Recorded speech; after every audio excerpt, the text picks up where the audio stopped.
Buongiorno a tutti, buongiorno e benvenuti alla lettura annuale del 2012 del Centro Studi sulla giustizia riparativa e la mediazione. È, diciamo, l'evento dell'anno più importante del centro e quest'anno siamo finalmente tornati in presenza dopo le restrizioni legate alla pandemia, ma abbiamo optato per la modalità mista per avere il piacere di accogliere i nostri ospiti, il professor Joao Salm, gli studenti e i colleghi qui in università, tra l'altro nella magnifica sede del Chiostro di Sant'Abbondio, ma senza rinunciare a garantire l'accesso all'evento a un numero più ampio di persone interessate alla materia che hanno la possibilità di seguire da remoto. Do perciò il mio più cordiale benvenuto a tutti coloro che in presenza e online hanno scelto di partecipare a questo evento. I welcome our friends from Chicago, the students, the colleagues, and from Brazil, and everyone is attending this presentation. I see Michael Filchling from the Max Planck Institute, who delivered the first annual lecture of the study center. So welcome, Michael. Welcome you all.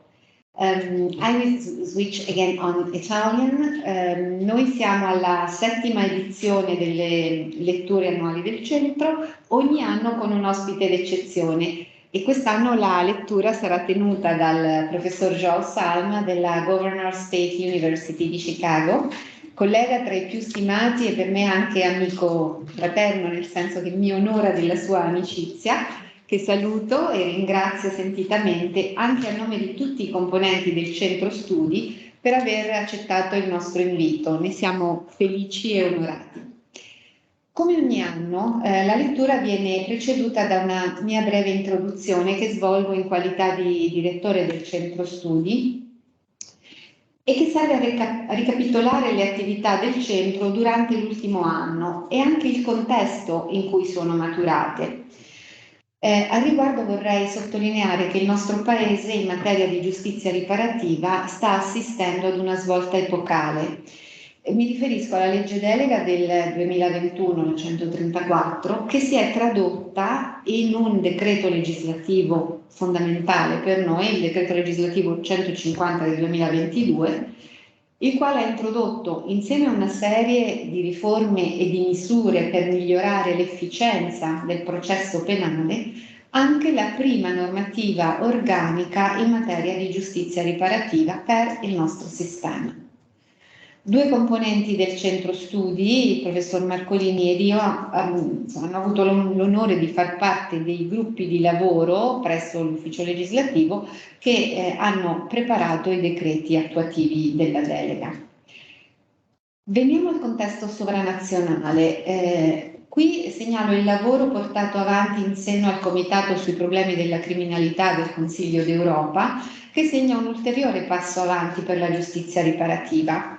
La nuova raccomandazione sulla tutela dei diritti delle vittime, che dovrebbe essere approvata entro l'anno, recepirà in toto la raccomandazione del 2018 sulla giustizia riparativa in materia penale e farà fare ulteriori passi avanti, cioè innoverà nei diritti di accesso alle vittime alla Restorative Justice. Nella più ampia prospettiva degli sviluppi che maturano a livello nazionale e sovranazionale e che sono rilevanti per il futuro della giustizia riparativa in Italia, possiamo leggere l'impegno che il CeSGReM ha portato avanti nell'ultimo anno. Il centro ha proseguito e intensificato le sue attività classiche, continuando a lavorare sui settori che lo contraddistinguono: la didattica e la formazione, la ricerca e la collaborazione con organismi sovranazionali, università, enti e strutture del territorio. Allora, intanto mi piace ricordare che proseguono con successo i corsi di giustizia riparativa che vengono tenuti nelle sedi di Como e di Varese, dove con gli studenti si lavora sulla normativa, ma si consente anche una compenetrazione tra teoria e prassi, mettendo in pratica, cioè facendo praticamente, sperimentando dei circle, metodo ancestrale, ma ormai classico di soluzione, ma anche di prevenzione dei conflitti. Degli spazi di parola e di ascolto vengono inoltre garantiti agli studenti del Dipartimento di Diritto, Economia e Culture. C'è un progetto pilota nato nella primavera scorsa per i soli studenti di giurisprudenza che ora è stato fatto proprio dalla Commissione Orientamento e che si chiama Ascoltiamoci, l'università oltre le lezioni e gli esami. Gli studenti del primo anno hanno la possibilità di partecipare a un circle, tutti gli studenti di tutti i corsi del DIDEC, per diciamo, avere un'opportunità per dialogare, per confrontarsi e anche per trovare modalità di sostenersi a vicenda nel percorso di studi. In una parola, il circolo è uno spazio protetto appunto di parola e di ascolto che consente il maturare di una relazione. Desideriamo facilitare la relazionalità, il senso di comunità, affinché si crei un ambiente il più favorevole possibile per l'apprendimento. Quanto alla formazione, il centro continua a promuovere e organizzare la formazione permanente dei mediatori e dei facilitatori dei conflitti. I componenti del Centro Studi e i mediatori coltivano la progettualità nelle scuole e mettono a disposizione del territorio le proprie competenze. Devo dire che abbiamo pensato anche ai più piccoli, perché con il professor Lodigiani, che ci sta seguendo da remoto e che saluto, abbiamo scritto 3 fiabe, le storie di Fata G, perché i bambini non hanno nessun materiale, cioè non vengono mai pensati i libri per loro per poter approcciare i valori della giustizia riparativa. È un'operazione che abbiamo fatto gratuitamente, le storie sono scaricabili gratuitamente dal sito e sono state tradotte in inglese e da ultimo in greco grazie a una collega, Alexia Sourati, che mi piace ricordare pubblicamente e ringraziare, che le ha molto apprezzate e che ne ha fatto una traduzione per i bambini greci. Vengo alla ricerca. Molti sono i percorsi di ricerca avviati, in particolare in materia di giustizia riparativa e ambiente, sono seguiti prevalentemente dalla collega Chiara Perini, che ha lavorato presso il working group dello European Forum dedicato alla Environmental Restorative Justice, i legami tra musica, arte e Restorative Justice, che sono seguiti prevalentemente dalla collega Gilda Ripamonti, e poi le potenzialità e i limiti della Restorative Justice per persone con disabilità, le modalità della mediazione civile e commerciale. Si danno tesi di laurea e tesi di dottorato. La dottoressa Viola Molteni sta scrivendo una tesi di dottorato proprio sul reato di ecocidio e la possibilità di ricorrere alla giustizia riparativa per le questioni ambientali. Numerosi sono stati i convegni, i seminari internazionali ai quali i componenti del centro hanno partecipato in qualità di relatori. Tra questi mi fa piacere ricordare il Just Justice Talk che sono stati promossi grazie anche al professor Joao Salm e che hanno coinvolto, oltre alla dottoressa Molteni, ma gli studenti non di diversi paesi, bensì di diversi continenti, perché avevamo studenti americani provenienti da Chicago, ma anche da Singapore, da San Paolo, e dalla Guinea-Bissau, ma anche dall'Italia attraverso l'Insubria. A tutti i colleghi del CeSGReM sono profondamente grata per l'impegno profuso nell'attività di ricerca, che beneficia sempre della relazione, del dialogo, del sentirsi un team. E mi sento di aggiungere che abbiamo imparato piano piano a lavorare in modo restorative, perché essere restorative significa mettere al centro le relazioni e la qualità delle nostre relazioni. Sono grata a tutti gli studenti che lavorano, che collaborano con noi, anche a coloro che si spendono e vanno nelle classi per coinvolgere gli studenti del primo anno nell'iniziativa dei circoli. e che fanno tesi sperimentali. Proprio la settimana scorsa abbiamo presentato la video intervista Un albero per la speranza, che è un prodotto multimediale in materia di giustizia riparativa derivante da una tesi di laurea sperimentale che sta scrivendo la studentessa Silvia Brandalesi. Ancora, e mi avvio alla conclusione, il centro sviluppa una serie di collaborazioni esterne, mantiene aperto il dialogo con lo European Forum. I componenti del centro hanno lavorato in vari working group per le Restorative Justice, per la materia ambientale. L'USI di Lugano, l'Università della Svizzera Italiana, siamo grati per la condivisione di percorsi e iniziative con le colleghe Anna Maria Astrologo, Federica De Rossi, i magistrati, gli avvocati referenti che abbiamo in Svizzera. La Governor State University di Chicago, con la quale abbiamo intenzione di creare un memorandum di intenti per favorire lo scambio di studenti tra Stati Uniti e Italia. La Società Europea di Criminologia, che ha un working group dedicato alla giustizia riparativa, e a livello, diciamo, locale e regionale, Polis Lombardia, un ente di formazione con il quale abbiamo collaborato per fare una mappatura dei centri di sostegno alle vittime di reato, quindi per offrire questa mappatura regionale, e scriveremo un libro che viene curato da alcuni professori con il supporto della dottoressa Molteni. Prosegue la collaborazione con il Centro Servizi Volontariato dell'Insubria, quale abbiamo organizzato l'incontro con Mario Milani martedì scorso nell'ambito di questa ricchissima Restorative Justice Week, e continuiamo a lavorare quando viene richiesta la nostra collaborazione con il Ministero della Giustizia, l'Ufficio Legislativo e ovviamente il Consiglio d'Europa. Con la consapevolezza dell'importanza di far crescere i semi della giustizia riparativa, per quanto possibile, diciamo in un contesto sovranazionale attento, ma che conosce anche molte resistenze da parte a volte del centro dell'avvocatura, a volte della magistratura, ma insomma con questa consapevolezza di un impegno corale ci accingiamo oggi ad ascoltare la lettura annuale tenuta dal professor Joao Salm. La lettura ha come titolo Giustizia Riparativa, una prospettiva multidimensionale di giustizia. La lettura sarà tenuta in lingua inglese. Qualche parola di presentazione per il nostro illustre ospite. Il professor Salm insegna presso il Dipartimento di Giustizia Penale della Governor State University di Chicago, ha insegnato alla Simon Fraser University e all'Università di Alberta in Canada, ha guidato e cofondato insieme alla professoressa Elizabeth Elliott e a numerosi giudici brasiliani e al Ministero degli Affari Esteri in Canada la cooperazione internazionale tra Canada e Brasile in materia di giustizia riparativa. È stato consulente per il Fondo delle Nazioni Unite per il Peace Building e per la giustizia riparativa in Guinea-Bissau in Africa.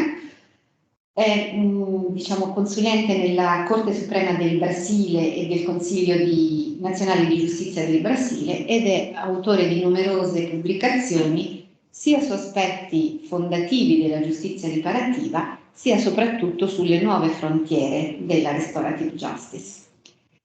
Non senza averlo ringraziato ancora una volta sentitamente per aver accettato il nostro invito, cedo a lui la parola.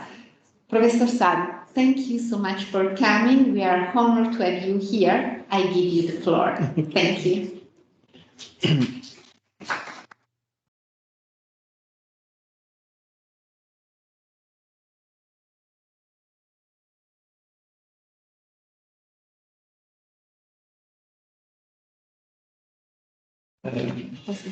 You can sit here so they can see you much better. Do you want to just change or you're going to sit there? I think I will sit there and assist you if you need that. Okay. Am I good? Yes, okay. Thank you, Professor Manazzi. Thank you for having me here. I am so honored to be here in Como again. And with you provided a beautiful resume of my work, but you forgot a very important piece of my curriculum, and that's very important to me. It's in my heart. My friends in Italy. That is a very important piece of information that I always have to remind myself of. The friends that I make around the world, and that, of course, is you, my friends Cara, Gilda, and the lovely Francesca, Viola. So I am very honored and thrilled to be here with you today. Thank you, Maria Luisa, for being here. Although in tough times, but I really appreciate having you here.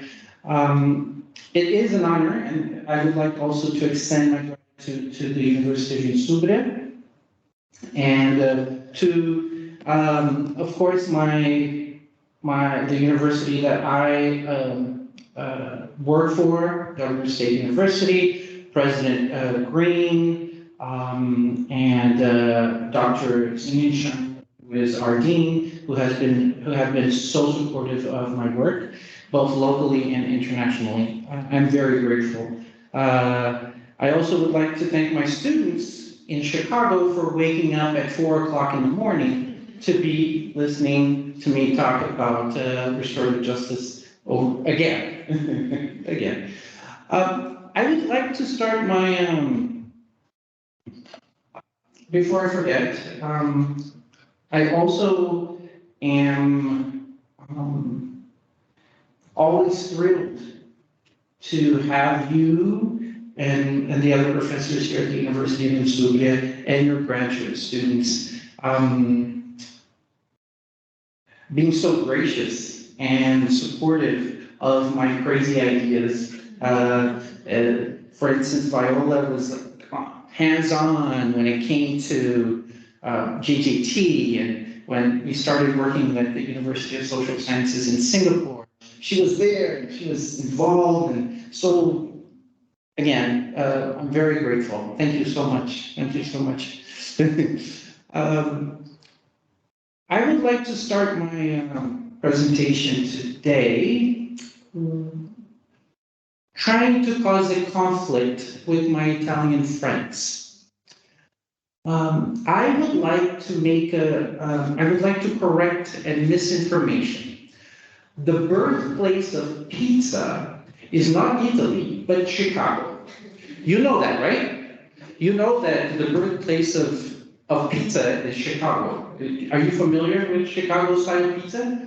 You've ever had it?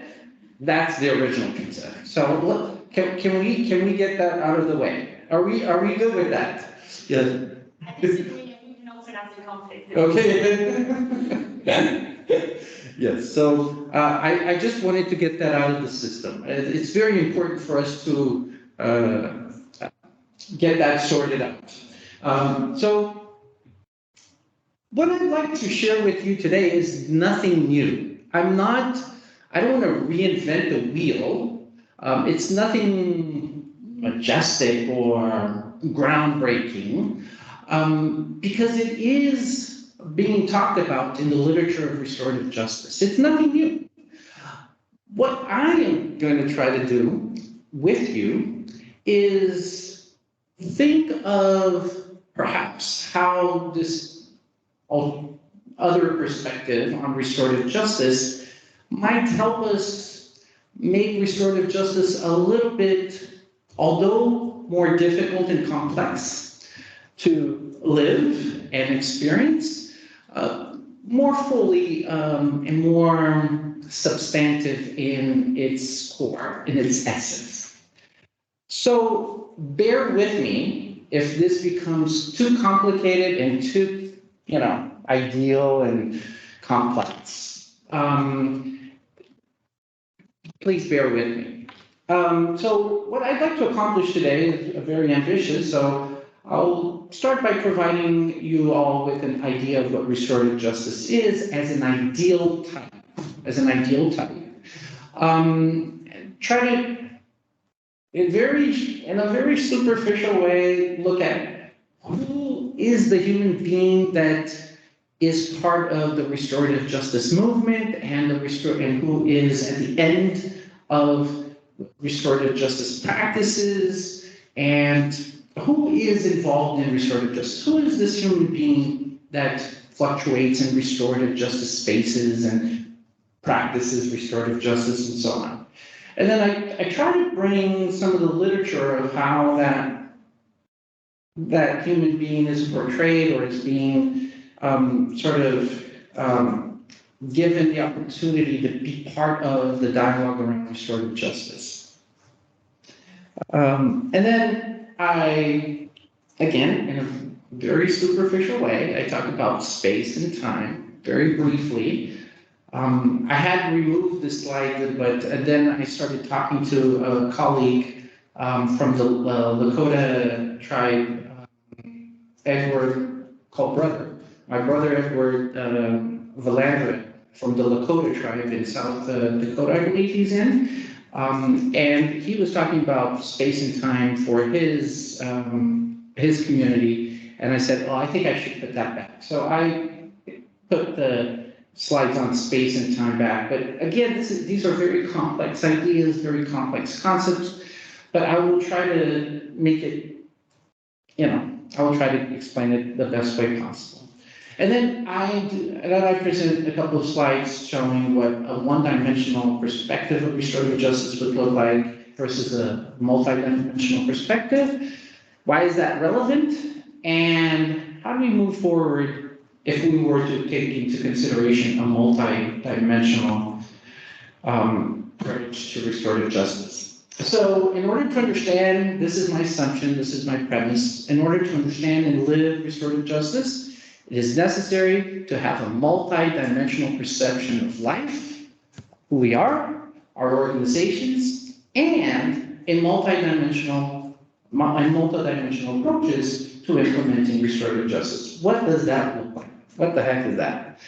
And why are the requirements for a multi-dimensional perspective of justice through a multi-dimensional model of human being and multi-centric societal arrangements? What are those requirements? So, restorative justice in its ideal form, is an ideal type, is a set of principles and practices that allows us through participation, engagement, deliberation, to construct justice collectively through different practices, right? And in that process, we are humanized, and as much as we humanize others, others humanize us. And to better understand this paradigm of justice, I follow three premises. So, as an ideal type, it's a set of principles and practices. And here are my premises for it. What human beings generate spaces where we engage in dialogue, we participate, we deliberate, we tell our life stories, allowing people that are listening to acknowledge, learn, and explore the other. Make it very simple. Think of you at a bar, just getting to know somebody new that you've never had an opportunity, a new friend. So that person starts telling his or her life story, right? And you become curious about that person. What kind of sports do you like? What kind of music do you like? Where do you go on vacation? Who are your friends? You become curious. You're learning that other person. It's a pedagogical education about the other person. And in that exploration about the other, we start looking at these different facets of the other person's life. Their social dimension, their economic, what do they do? What do they work, right? What political views do they have? Are they more of a conservative point of view? Are they more liberal? If they see themselves as more of a spiritual being or an immanent being, does that make a difference in their lives? Their emotional, psychological dimension, that day they weren't really happy. Why, what happened? Why are you so sad, right? So you want to explore and physically, you start talking about how you are part of nature, right? Yesterday I was talking about that. What does that mean? What does it mean that we as human beings are nature? The most important thing here probably is asking yourselves, do you see yourself as one of these dimensions, or do you see yourselves as all of these things? And why is that important? Not only for restorative justice, but for life. When you want to live the dolce vita, what does that mean? What does that mean? Does it mean that you work 24/7? I have students in Chicago and have 4 jobs. It's crazy. They won't have time to sit down and have a dialogue about justice ever. They're slaves of the market. Are you slaves of the market? Do you have time to sit down and have a beer with friends and laugh and have a good time? Do you have time to protest against injustice? Do you have time to be with the universe and thank, if you believe in higher power, for your existence? Do you have time to talk about your shame and the traumas that we go through life? Are you a multidimensional being? Are you all of these things? Or are you a mere entity, being that produce goods and services like the bees and the ants?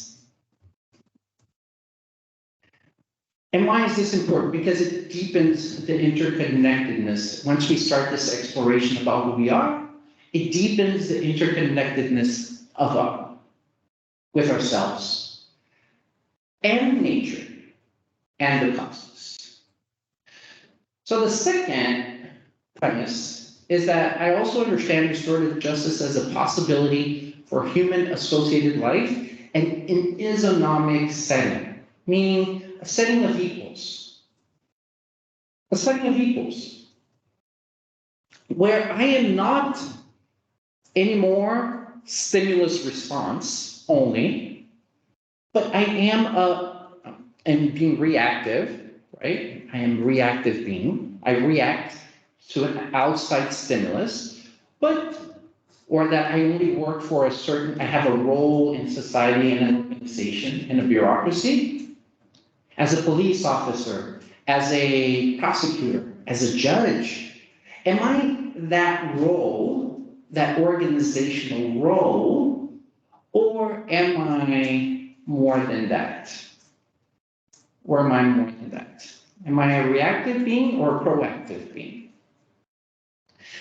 And that means that when people come to restorative justice dialogues, they come voluntarily, because engaging in dialogue around justice has meaning in their lives.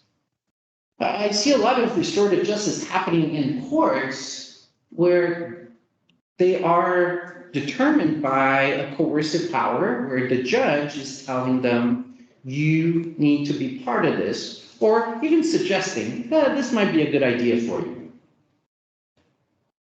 The question is, does it have any meaning in your life? Does it make sense? Is it significant? Why am I doing this? Why the heck am I doing this? Because if it doesn't have a meaning, why are you going to do it? Because you're being told to do it? It has to have a meaning. it involves spontaneous behavior, not conditioned behavior. So it goes beyond the coercive state power. And I believe that although certain organizations tend to be coercive in nature, be oppressive in nature, that they still have a fundamental role in collaborating in co-producing restorative justice. There's a debate on whether restorative justice belongs to the courts, or it belongs to the community, or it belongs to a nonprofit, or it belongs to a school.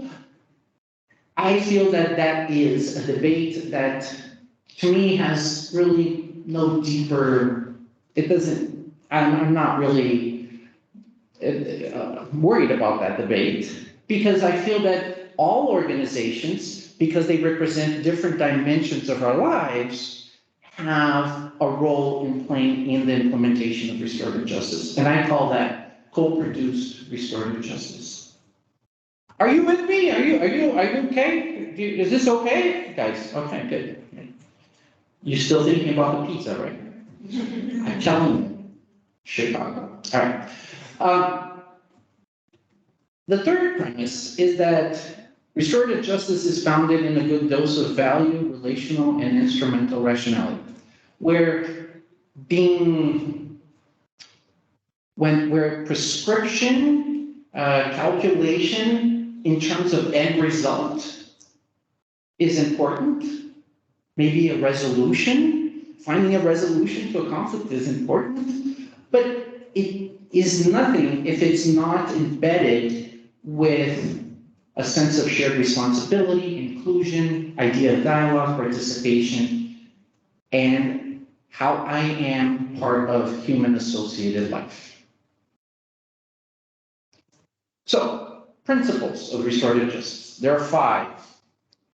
And I'm sure my students that are here today from Chicago will not be upset with me telling this story. When I present the idea of humanizing values to my students, I ask them. My students are mainly criminal justice, law enforcement, future law enforcement agents, or they are already working in different law enforcement agencies. And I ask my students, are you law-abiding citizens?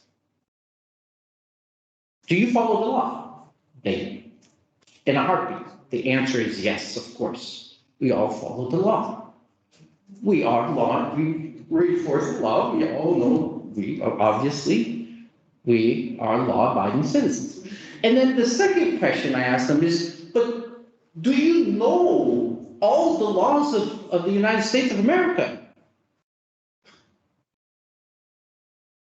Then there is a silence. There's dead silence. There's no answer to that.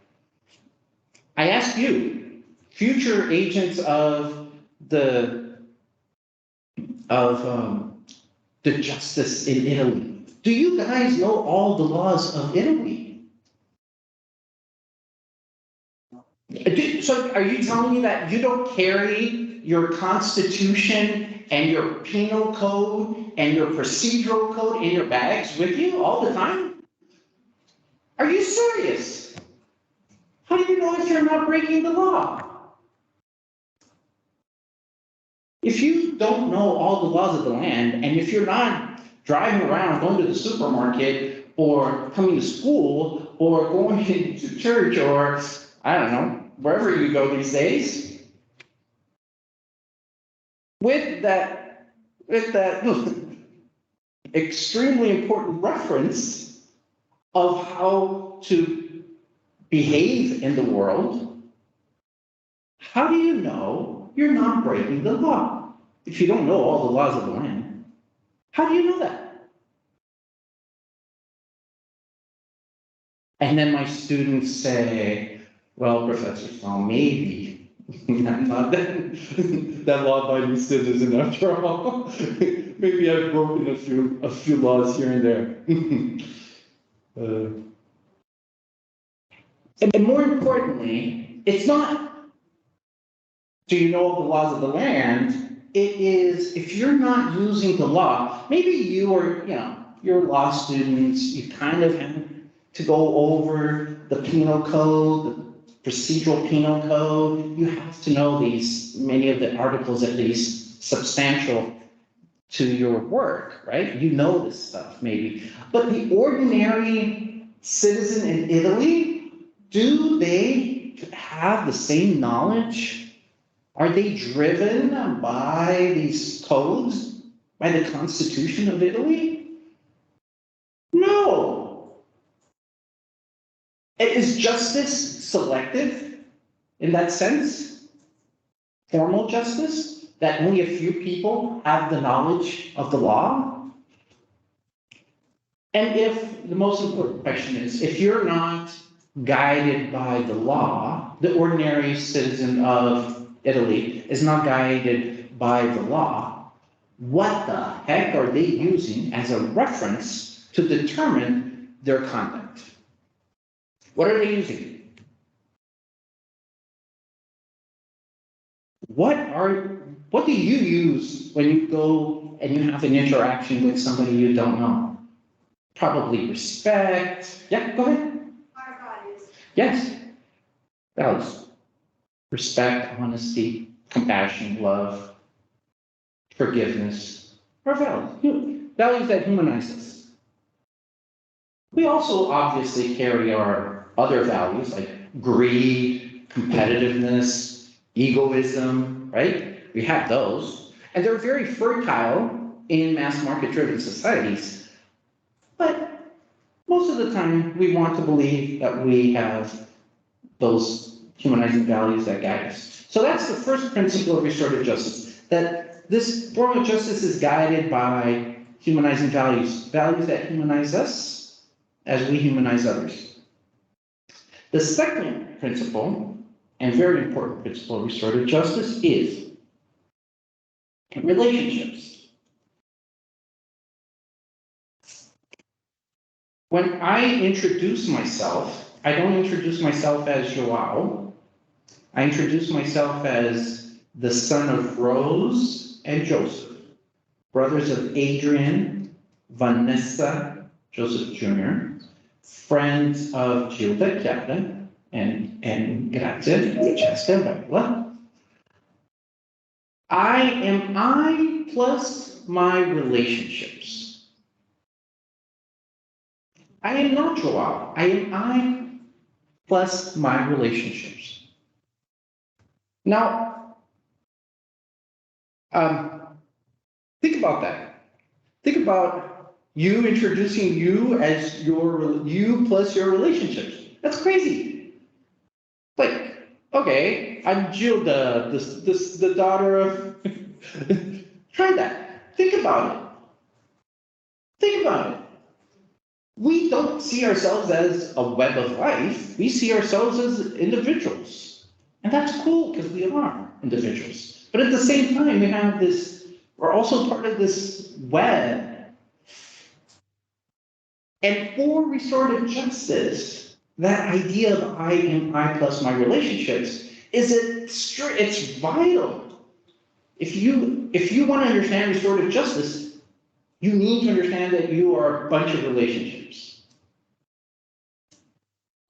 So I'm going to ask you in 1 minute, to look to the person sitting next to you and introduce yourselves as your relationships. Do it now. Just do it. Go ahead. Go ahead. Go ahead.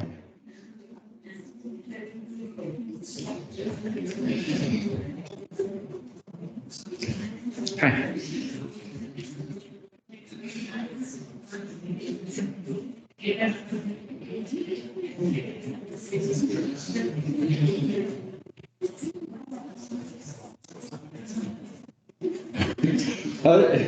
How did that feel? How did that feel? Was that cool? Awesome. Excellent. Thank you. I am I plus my relationships. Now, let me make this very clear. Why is understanding yourself as a web of relationships important to restorative justice? Why is that important? Why is that relevant? Because you start becoming a little bit more sensitive to the idea that when you lock up, when you imprison a human being, you're not locking up that human being. You're locking up that human being and his or her relationships. Or when somebody gets hurt and harmed, you didn't only harm and hurt that one person, you harmed his or her relationships. I almost died in a car accident when I was 21 years old. A drunk driver almost took my life. I was traumatized, physically and emotionally. However, I wasn't the only one that was affected by the harm. It wasn't only me. It was my mother, my sisters, my brother, my friends, my dad. Everybody was traumatized. When we put young men, our youth in prison over and over again, we are not locking up that youth. We're locking up him or her and his or her relationships. It has a ripple effect.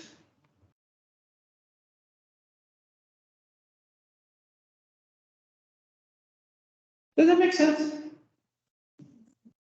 Good. Good. You're with me now? Okay. So, I see us having 4 types of relationships. The relationship I have with myself, very important. The relationship I have with others, my community. The relationship I have with nature. And the relationship I have with the idea that I am part of the order of the cosmos. I plus my relationships. I am in a relationship with myself, others, nature, and the cosmos, the universe. And why is that important? Because if restorative justice is a relational, it's all about the relationships. That's all I'm talking about here, relationships, relationship, relationship. If somebody asks you, what is restorative justice? In fact, if somebody asks you, what is restorative justice? You can say one word, you have it, relationships. Why is it important that I am in a good relationship with myself, with others, with nature, and the universe? Why is that important? Because when I'm not in a good relationship with myself, others, nature, and the cosmos, there is a disbalance. There's a disequilibrium. And that disequilibrium causes injustice. In restorative justice, we need to bring back the balance, the harmony between in the relationship I have with myself, others, nature, and the cosmos. And by doing so, bringing back that harmony, that balance, that's where justice is. That's where justice is.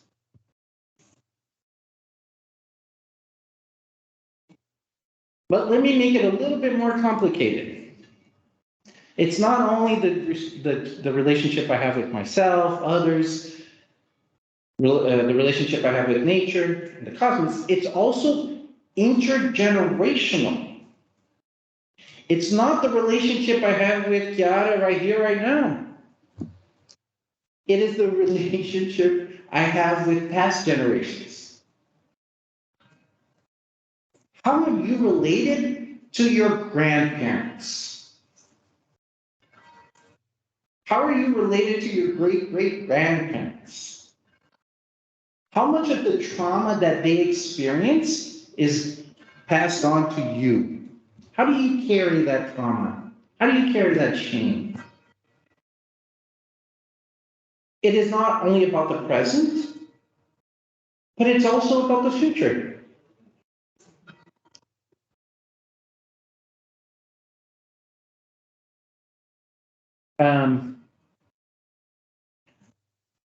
If I don't take care of nature right now, if my relationship with nature, which is really bad, by the way, our relationship with nature is really effed up.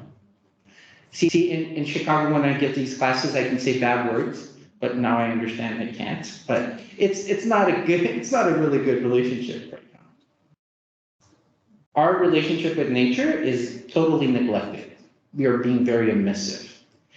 In that relationship, when we don't care about the water, polluting the water, think of your children, your grandchildren. What kind of water are they going to have if you're not taking care of nature? If that relationship is not good? It's a sick, destructive relationship.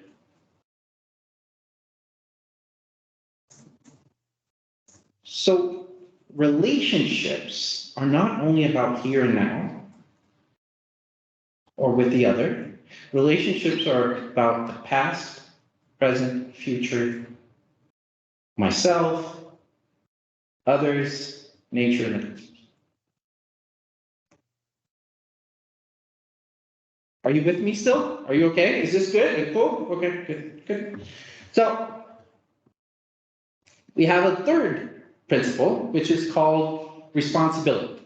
Collective individual responsibility. I'll tell you a story to exemplify how challenging restorative justice is, given how we perceive ourselves, how we understand the world. This model of justice, called restorative justice, is extremely difficult if you take into consideration these principles. Because our societies, the context we live in, reduce us and don't allow us to live and fulfill our human potential as complex beings. The third principle is about collective responsibility. Here's a story.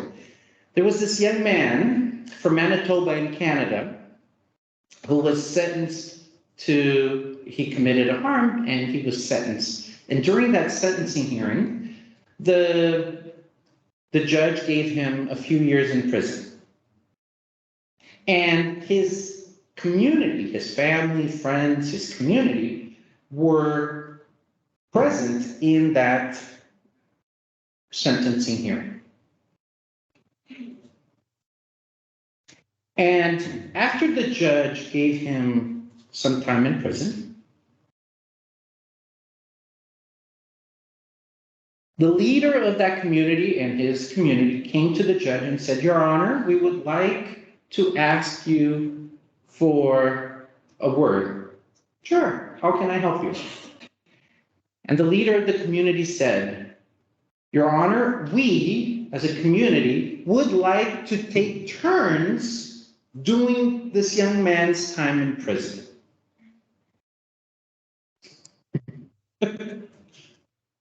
One day, one individual from the community does his time in prison. The judge said, "Why would you want to do that? You're crazy. You didn't do anything. He did it. He did the crime. He has to do the time. You didn't do anything. He was the criminal. He did the offense. He needs to go to prison, not you."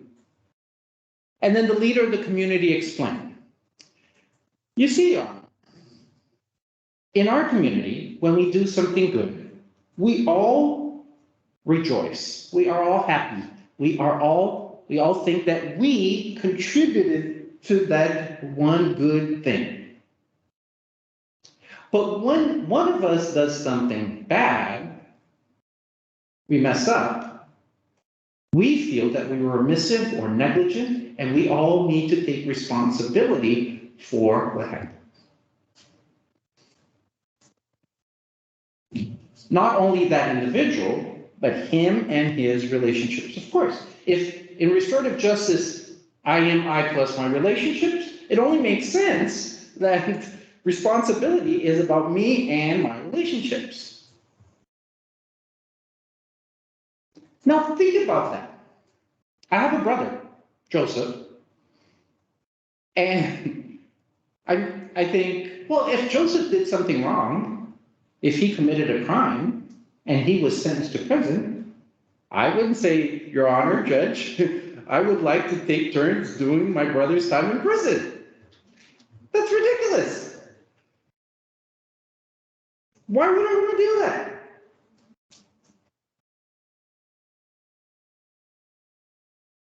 In our societies, in mass market-driven societies, the societies we live in today, it is much more challenging for us to understand the concept of co-shared or collective responsibility.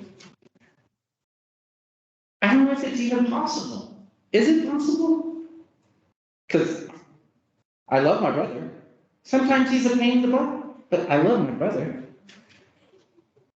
But would I take time doing his time in prison? I have to work. Sometimes I have to go to the office and do extra time at the office. But it's not simple, this idea of collective responsibility. So the first principle is what? What's the first principle of restorative justice? Humanizing values. Second, relationships. Third, collective individual responsibility. The fourth principle is the principle of addressing harm. How do we address harm? How do we talk about harm? How do we engage around harm and injustice? And that principle, I like to say, has four elements. The first element is this element of encounters. All over the world, wherever you go, there will be some traditional community that will engage in sitting in a circle under a tree or, at somebody's home to have a discussion around things that matter to them. When I was working in Fiji, you know where Fiji is in the South Pacific, close to New Zealand? I was in Fiji, I was giving the same talk, and a Fijian, a good friend of mine, he says, that's boom boom. And I was talking about peace circles. This is everywhere. Nothing new. It's nothing radical. It's all over. We're just reimagining it. That's what we're doing. That's the practice here. But in the literature, which is mainly in English, unfortunately, we do have good books, including Professor Manazzi's book in Restorative Justice, and other languages, but the literature is very much covers four main practices: peacemaking circles, victim offender mediation, family group conferencing, and truth and reconciliation commissions. So we have these practices, these encounters, these methods, these processes, give it different names, but that's one element of how we address harm. We also address harm through these practices by telling our story. Storytelling is important. We tell our stories. Remember when I said initially we learn about each other? It's a very pedagogical, educational process. The third element, so encounters, practices, storytelling. The third element is addressing shame and trauma. We all as human beings have done something that we were ashamed of and have been traumatized by something that happened to us and that we caused trauma to others. And the fourth element is transformation. How do you go from telling your story, addressing trauma and shame, and transforming your life, and that experience transforming your lives and the lives of others? A quick story. A guy breaks in, a true story, a guy breaks into a lady's home to steal her brand new television. He gets caught by the police, sentenced, prison, breaking and entering. So he had prior convictions. So the lady, the owner of the house, wants to sit with him and talk to him and have a dialogue. So they have a mediation, a victim-offender mediation in prison.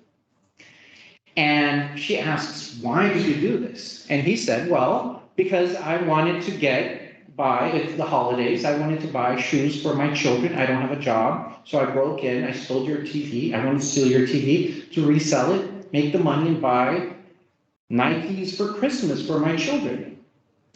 And the lady says, well, you know what? I'm a rich person. I can buy 10 TV sets. That's not what you took away from me. What you took away from me was my sense of peace, my sense of security. Now, every time I hear a noise in my house, I think somebody's breaking in. That's what you took away from me. My sense of peace and tranquility and security. And this man puts his hand in his head, and I said, oh, I am so sorry. That was totally not what I was trying to do. I didn't want to traumatize you like that. I just wanted to have the TV so I can sell and buy the Nike shoes for my kids. But he understood that his behavior had a consequence, a deep consequence in this lady's life. And the last principle is strengthen community, right? How do we strengthen our community through restorative justice?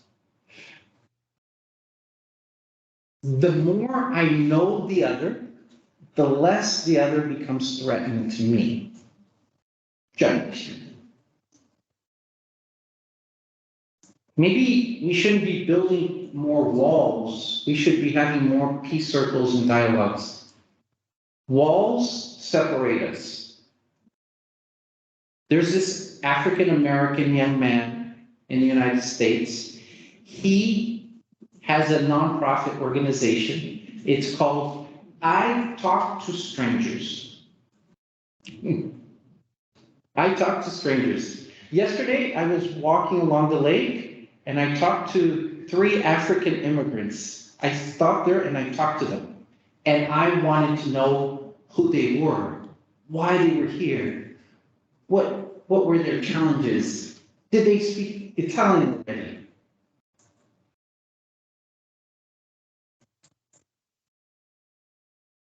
The more we talk to strangers, the less strangers they become.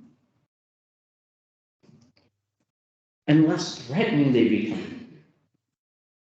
And then I disarm myself. So, humanizing values, relationships, collective individual responsibility, addressing harm, strengthen community. I'm not going to go through the practices because I'm running out of time. So I am going to go on here. So this is restorative justice. Now, the question is, who is the human being in restorative justice? And what kind of society are we referring to in this presentation? Back in the 60s, sociologist, philosopher, I don't know if I can call Marcus a philosopher, but He came up with, he wrote a book called The One-Dimensional Man. And in that book, he makes the case, the statement, that we, as human beings, in mass market-driven societies, have been reduced to our one dimension, our economic dimension. That means the economic dimension is the dimension that I live in of my life, that is to produce goods and services. So I'm a professor. I produce a service to my students.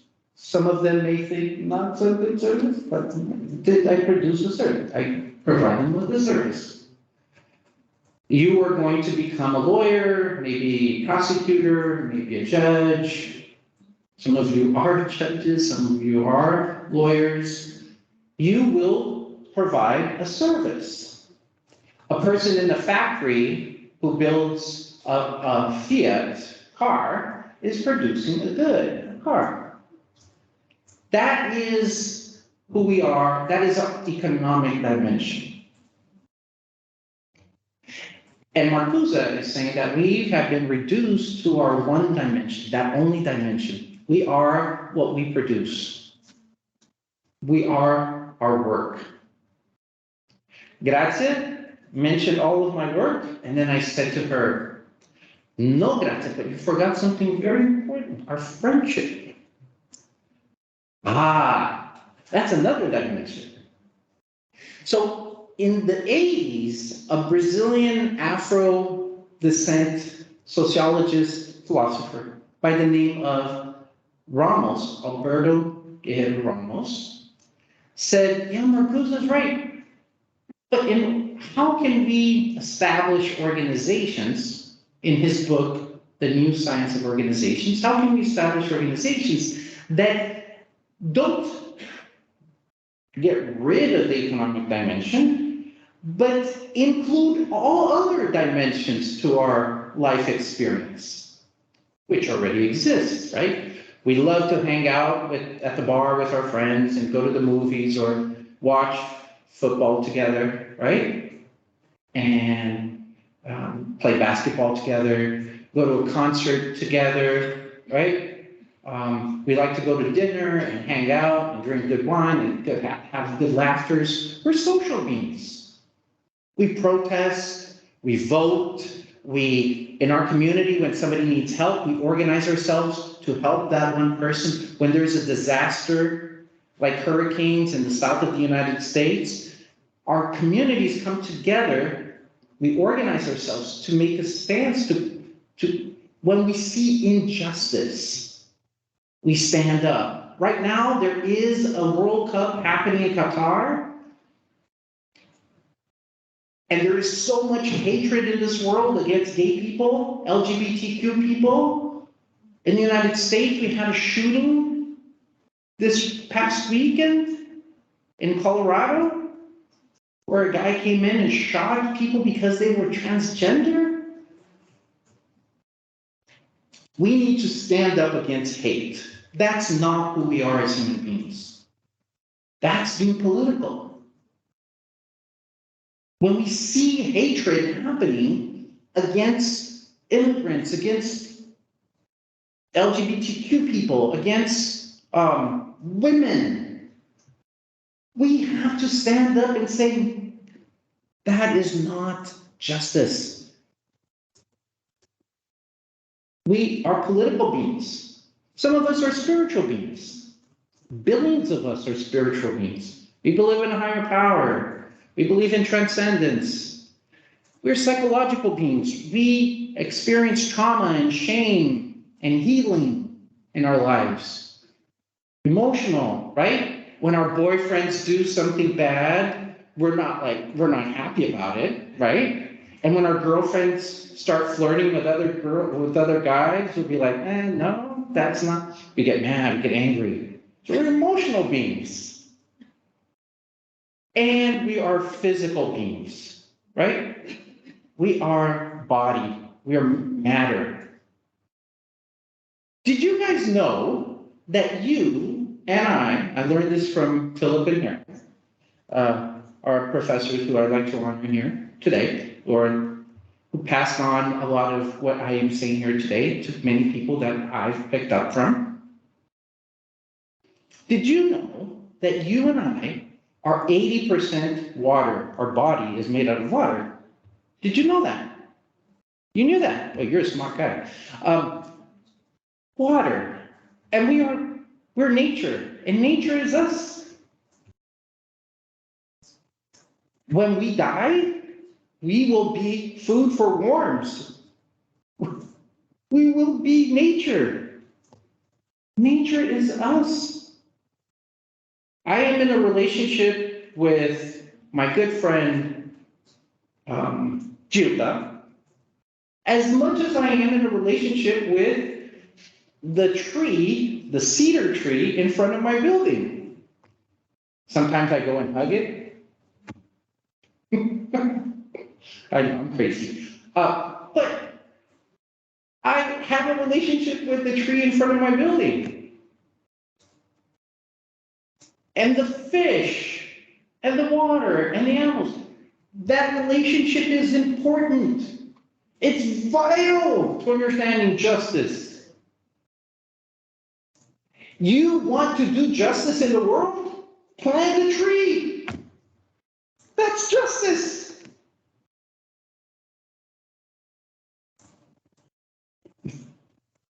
So, I am not only a being that produces goods and services. I am a multi-dimensional being. However, the market, capitalist societies have there's a tendency to reduce us to a one-dimensional being. And my understanding is that restorative justice demands that we first perceive ourselves as multi-dimensional beings. Why is that important to restorative justice? Because justice touches in all of those dimensions: the social dimension, political dimension, the spiritual dimension, the psychological dimension, the physical dimension. When we talk about trauma, when we talk about shame, when we talk about degradation, conflicts in the environment, environmental justice, when we talk about the exploitation of children working for nothing in underdeveloped countries so that I can buy a shirt at Gap and Walmart cheaper. Well, I'm in a relationship with them too. How am I contributing to injustice? So seeing myself as a multidimensional being allows me to understand restorative justice better, because restorative justice is a relational form of justice with the environment, with myself, with nature, with myself, with others, nature, and the cosmos. And the society here then becomes part of this, what Ramos calls a para-economic paradigm, a society that is beyond a society that's concentrated in the economic dimension of life. And that becomes a deliberate undertaking. It implies, and this is, I think this is important, it implies that the design and implementation of a new kind of state that is empowered to formulate and enforce allocative policies supportive not only of the market-oriented pursuits, but of social settings suited for personal actualization, convivial relationships, and community activities as citizens. We need to rethink our arrangements. We have to come up with a new design. And I hear that in Italy, design is a thing. The Italians have good design. I'm thinking that maybe my assumption, but maybe that you can contribute to that. So here is an example of, in the literature, how these diverse dimensions contemplated. The economic dimension, when we talk about restitution and compensation and whether a facilitator should be paid or a mediator should be paid, there are economic issues here in restorative justice. When we talk about community in restorative justice and conviviality and social capital and trust, how much trust is being built out of restorative practices and solidarity, and including this, the inclusion of outsiders to be part of that dialogue. That is part of the social dimension of restorative justice. And then the political dimension. A lot of the literature talks about participation and engagement and deliberation and meaning, right? And islands of freedom, right? Aline Lopes, a graduate student, just defended. She wrote her dissertation on Anna Arendt's concept of island of freedom in restorative justice. She sees practices of restorative justice as a possibility for us to practice, to be free together and build justice, co-create justice, and achieve that freedom. Spiritual, I don't want to mix your spirituality with religion. However, there are several articles and scholars that do talk about spirituality within indigenous groups, in sort of digging deeper into the Holy Scriptures, such as the Gita, the Quran, the Bible, and other Holy Scriptures, and how restorative justice is always, there are elements of those foundational books in many religions that point to elements of restorative justice. And there is a psychological dimension, right? A lot of writing. And today, there is a lot of, many of my colleagues are talking about trauma-oriented restorative justice, right? A lot of people very interested in that. It's very powerful, exceptional, excellent, right? And then the physical aspect, which is my favorite, because it touches on the relationship we have with nature and the environment. And here, of course, you may see some known names who are contributing a lot to this dialogue around the relationship we have with nature and our environmental restorative justice movement. So as you can see, a lot of the literature covers these dimensions, these different dimensions of life. And for me, it's important that we understand that we're not excluding the economic dimension. That's very important to me. But it's vital that we don't focus only on one specific dimension, and that when we, as human beings, navigate restorative justice, we perceive ourselves as this multi-dimensional being, so that restorative justice can be clear in our minds and our hearts, right? Our hearts are also intelligent, I think. And that these dimensions are all interconnected. They are inextricably interconnected, and they complement each other. Yesterday, my good friend Adan, my brother Adan, was talking about restorative justice being used in the area of corporations, right? The economic dimension was very clear there. But there was also these other dimensions were present. He didn't focus on them, but they were clearly there. The physical dimension, where nature is present, the I think you're okay. So what is the space of restorative justice? Right? Ramos says that the need for recovering of spaces for personal and community life should be a priority goal of citizens and governments, demanding qualified limitations of the market system beyond the dimension of the process of production and the delivery of goods and services.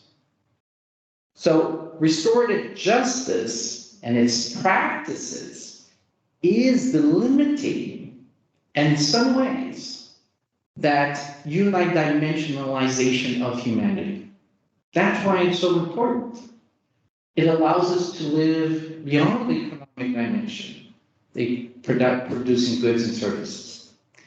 And space affects, and to some extent, even shapes people's lives, and I would include here the delivering of justice as a service. And Ramos lists 4 spaces: the economic space, which is market space, where work takes place and established by bureaucracies; the economy space for community association, where community orientation happens; phenonomy, the time I have with myself, when I'm painting, when I'm contemplating, when it's personally oriented; and the space of anime, as Durkheim would put it. Which space does restorative justice belong to?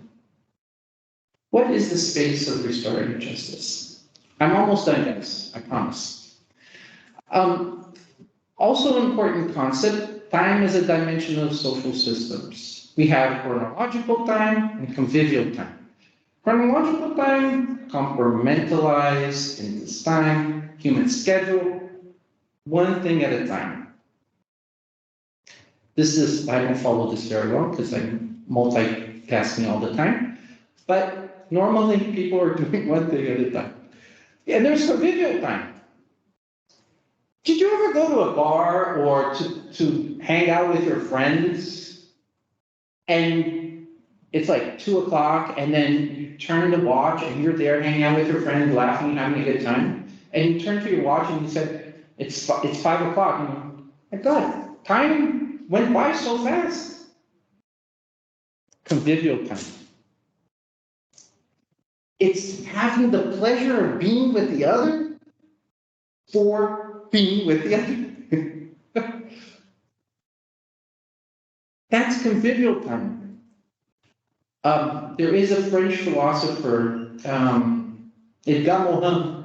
Edgar Morin says that Brazilians are geniuses because they invented and created the art of throwing away conversation. Just sitting down and having a caipirinha and just having a good time. And just be there because you enjoy the company of others. Convivial time. What is the time of restorative justice? Is it chronological, convivial, both? So I tried to put this together. I don't know how successful I was, but here it is. This is the way I see it. Unidimensional restorative justice is one where human beings are focused on any one particular dimension. It doesn't have to be only the economic dimension, but if you're focused only on one of these dimensions, you are unidimensionalizing that restorative justice. The models are very punitive, although restorative practices are being used. But we see restorative practices being used in courts, in prisons, in schools, in even police departments. And Daniel and Venice and Straub have a really nice explanation of the degree in which organizations are more restorative than others, in the models that they use. It could be a unified model, it could be a dual track model, a backup model, a hybrid model, depending on what the the focus and the objective of each organization has, right? A unified model is a fully restorative justice system, just restorative justice. A dual track model, the criminal justice and the restorative justice system operated side by side. The backup model, vestiges of the criminal justice system will also be needed as a backup plan, like a safety net, when restorative justice approaches cannot work. And the hybrid model, part of the system exhibiting strong restorative values and other parts of reflecting contemporary criminal justice values. The space and time, predominantly economic and animate, right? Yesterday, during Adan's presentation, I remembered that restorative justice is not reactive. Restorative justice is proactive. We use restorative justice to prevent stuff from happening. We use restorative justice to, after things happen, or we shouldn't. But we do, because we live predominantly in economic and economic spaces. And the time is chronological, right? Time is money, and we usually need to get to be effective and show effectiveness. Right? Is there a principle of law here in Italy that guides you called the economizing principle? That justice goes by economic, that it needs to be economic, it needs to be efficient. Is there a principle in law here in Italy that goes by that? Okay, something else here. Okay. And the multidimensional restorative justice, does it focus on one particular dimension? It contemplates all dimensions. The model of justice is concentration of restorative approaches and practices. The unified model is it. And the space is all conceived in these different categories of economic space, isonomic space, economic, ideally isonomic, a space of equals. And time, I believe, is both chronological and convision. Why is this important? This is the second to last slide. Why is this important? Because in our current context, we don't have an organizational arrangement to sustain a multidimensional perspective of ourselves and justice. Organizations, communities, everything in between, they're very limited. So RJ becomes more one-dimensional about economizing our economic spaces and chronological time. So what do? Perhaps we can co-create spaces and strategies to implement restorative justice, which will maintain our current organizations. So we have the school, we have the court, we have the prison, we have the police department, we have the community organization, we have the nonprofit organization, we have businesses, we have those organizations. But instead of allowing power and control based off of one, we have them working collectively, collaboratively, to implement restorative justice. Instead of only focusing restorative justice in the courts or in schools, we have a restorative justice city. We have a restorative justice city space where all our organizations are hospitable, are welcoming of restorative justice, and they work together to make restorative justice objectives and ideals happening, contemplating all our dimensions, not only one or the other. And the question then becomes, what are those arrangements? What are those spaces where these organizations come together to co-create and elaborate on restorative justice. And that is something for you to decide and create. There is no formula. It's for you, future generations of jurists, to co-create. Grazie.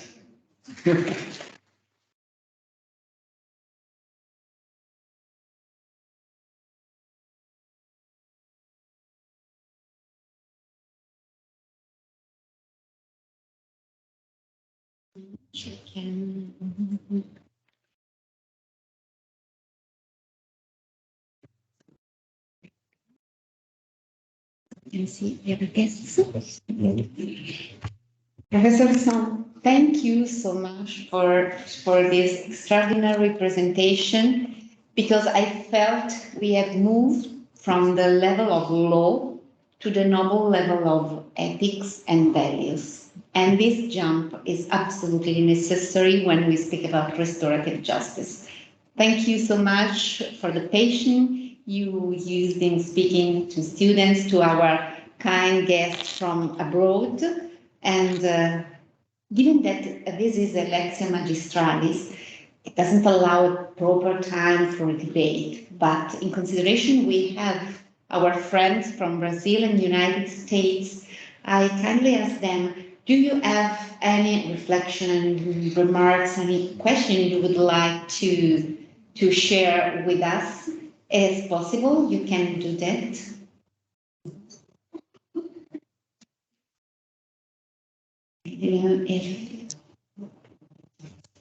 Or from the public here in presence. If not, I can also say thanks. Thank you so much for this fantastic presentation. We have a lot of ideas and thoughts to reflect on, and we would like to continue and improve our collaboration because it is really fruitful and promising. Thank you so much, Professor Salm. Grazie.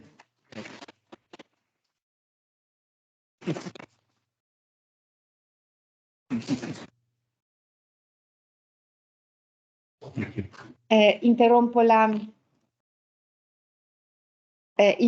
la registrazione and I say goodbye to all our guests. I see a message from the chat by Professor Giuseppe Di Chiara, who say thank you so much for this magnificent, extraordinary, precious lesson and for the clarity and originality, for patience. Really fantastic gifts. Professor Di Chiara, for the last annual lecture, is a professor of criminal procedure at the University of Palermo in Sicily. So, grazie molte professor Di Chiara per aver comunicato con noi. Forse...